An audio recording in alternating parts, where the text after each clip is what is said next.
Olá, alunos, tudo bem? Na aula de hoje vamos conversar sobre conjunto dos números reais, né? O conjunto dos números reais, na verdade, ele vai abordar, né, uma série de outros conjuntos e alguns relacionamentos entre eles, né? Quais são os conjuntos, né, que estão contidos, né, ou seja, estão dentro dos reais, tá? São eles. Você tem o conjunto dos naturais, o conjunto dos inteiros, o conjunto dos racionais, o conjunto dos irracionais e todos esses conjuntos estão dentro, ou seja, estão contidos no conjunto dos reais, né? Cada um desses conjuntos, tá? Ele vai possuir uma simbologia, né? Então, por exemplo, o conjunto dos números naturais, né? Você vai ter uma simbologia de um N, né? Eu sempre digo, tipo uma muletinha aqui do lado, tá? No conjunto dos números inteiros, você vai ter uma letra Z, né? E a muletinha vai estar aqui dentro, né? Conjunto dos números racionais vai ser uma letrinha Q, né? E eu vou ter a muletinha aqui dentro também. Com relação ao conjunto dos números irracionais, bem na verdade, não existe um acordo, né, entre os autores com relação, os autores dos livros, né, de matemática, com relação à simbologia, né, do conjunto dos números irracionais. Alguns livros trazem a letra I, mas a maioria dos livros escreve, né, o conjunto dos números irracionais pela própria palavra, né, irracionais. Então, por esse motivo, né, eu não vou colocar nenhum símbolo específico para os irracionais aqui. E o conjunto dos números reais é uma letrinha R, né, com aquela muletinha, né? Então, eu tenho aqui, né, os conjuntos numéricos que estão contidos dentro do conjunto dos números reais, tá? Esses conjuntos, né, como eu já mencionei, eles vão estar contidos dentro do conjunto dos reais. E fica bem fácil de a gente visualizar essa relação pelo uso do diagrama, né? O diagrama de Van Euler, né? Como também é conhecido. Então, né, inicialmente, o que aconteceu? Né? Nós tínhamos apenas o conjunto dos números naturais. Quem são esses números naturais, né? Por que eles são chamados de naturais? Porque eles surgiram naturalmente com a necessidade do ser humano, né? E talvez, né, numericamente falando, a primeira necessidade tenha sido contar. Então, são os números que você utiliza para efetuar contagens. Então, você tem 0, 1, 2, 3, 4 e assim infinitamente. Tá? Lembrando que aqui é uma pequena representação, mas o conjunto ou todos os conjuntos são infinitos, né? Com o passar do tempo, né, o que aconteceu? Né? Apareceu a simbologia dos negativos e aí a gente teve, né, origem a um outro conjunto um pouco maior que os naturais, que é chamado de conjunto dos números inteiros. Né? E agora, além de todos os naturais, eu vou ter quem também?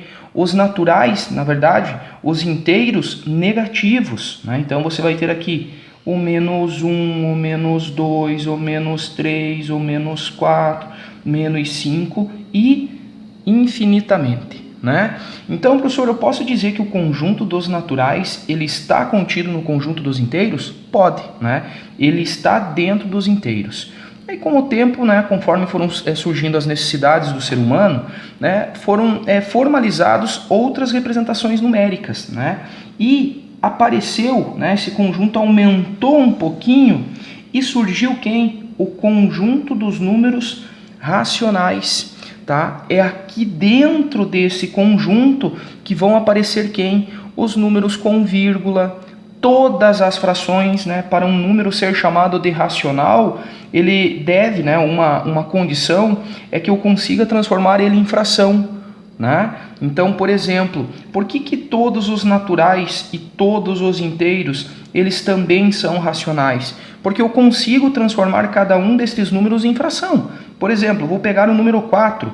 Se você for transformar o 4 em fração, eu posso, por exemplo, fazer ele 8 sobre 2. 8 sobre 2 é igual a 4. Isto é apenas um exemplo. Existem várias outras maneiras, né, de você fazer isto. Qualquer número que você consiga transformar em fração, ele vai ser chamado de racional. Né? Então, e aqui nesta região, né, em torno dos inteiros, né, quem que vai aparecer aqui? Vai ser os números com vírgula, por exemplo, o 1,2, você vai ter o 0,34, né? Eu vou ter algo bem importante destacar, eu vou ter as dízimas periódicas, né? Por exemplo, aquele número que ele tem uma repetição na parte decimal, por exemplo, 1,3333. Estes números, né, as dízimas periódicas, eles são considerados números racionais porque eu consigo transformar a dízima periódica em uma fração, tá? Né? Eu consigo encontrar a fração de uma dízima periódica e esse assunto a gente vai conversar numa aula futura aí, né?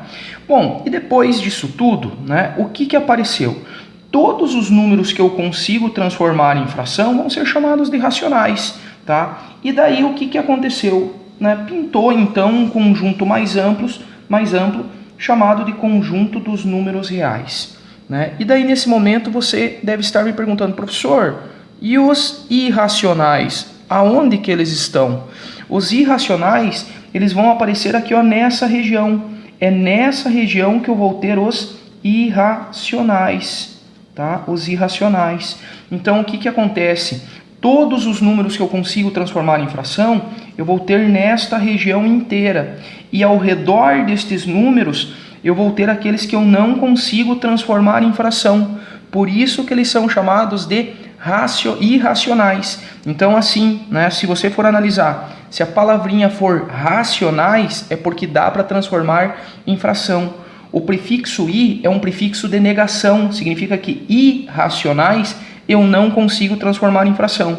E aqui você vai ter, por exemplo, o número π, você vai ter, por exemplo, a constante de Euler, você vai ter, por exemplo, né, várias raízes quadradas, como, por exemplo, a raiz quadrada de 2, por exemplo, a raiz quadrada de 3. Né? Professor, eu vou ter infinitos valores aqui? Sim.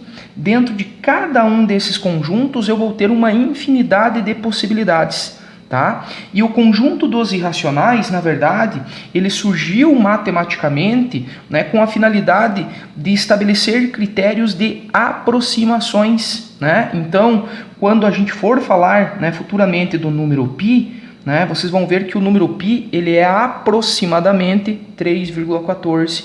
Quando a gente for falar, por exemplo, da raiz quadrada de 3, né, numa próxima aula, vocês vão ver que ela é aproximadamente 1,7. A raiz quadrada de 2, né, quando a gente for conversar sobre ela, né, vocês vão ver que é aproximadamente 1,4. Quando a gente fala aproximadamente, por exemplo, 1,4, né, significa que se você pegar 1,4 e multiplicar ele por 1,4, ele vai dar 2? Não, ele vai dar um número muito próximo de 2. Né? E como ele surgiu, né, no formato das aproximações, eu não vou conseguir transformar ele em fração. E por isso ele vai ser chamado de conjunto dos irracionais. Tá bom? Para a gente finalizar essa conversa, essa aula ela tem mais a ver com o entendimento de uma simbologia. Né? Então, assim, existem ainda alguns símbolos que podem aparecer ligados a esses conjuntos. Quais símbolos? Você pode ter o asterisco, você pode ter o sinalzinho de mais, você pode ter o sinalzinho de menos, tá? O que são esses símbolos? Esses símbolos são símbolos de exclusão. Então, quando você tem o asterisco em qualquer em qualquer uma dessas simbologias, né, significa que eu estou excluindo quem? O zero. Então, o asterisco significa uma exclusão do zero. Olha só, do zero.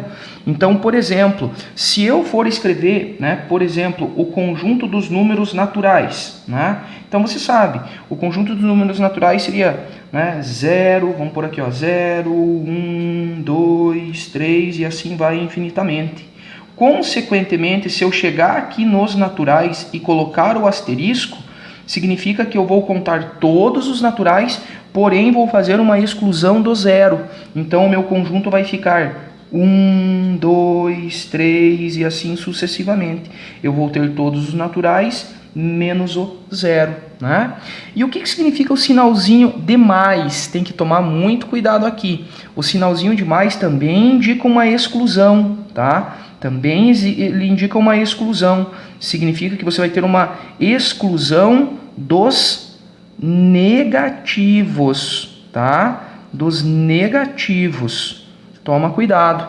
Então, por exemplo, é muito comum esse tipo de símbolo no conjunto dos inteiros. Porque quando você vai, por exemplo, escrever os inteiros, vamos escrever ele aqui do ladinho. Ó, então, por exemplo, você vai ter lá menos 2, menos 1, 0, 1, 2 e assim sucessivamente.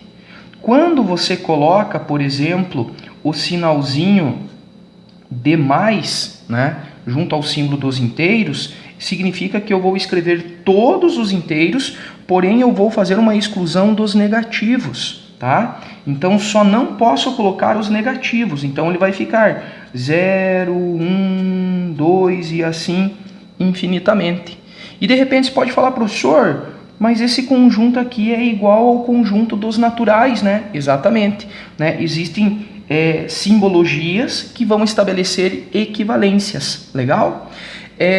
E nós temos ainda o símbolo do menos, O que é o símbolo do menos? Também é uma exclusão, mas ele vai ser uma exclusão do que?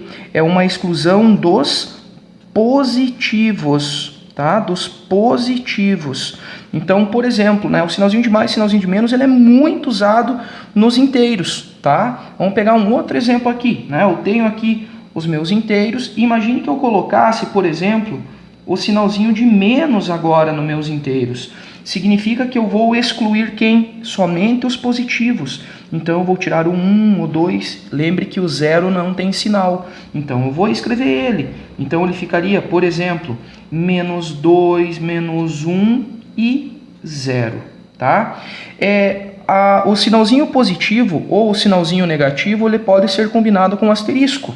Então, por exemplo, imagine que eu tenho o seguinte, os inteiros com o sinalzinho de mais e com o asterisco. O que significa toda essa simbologia?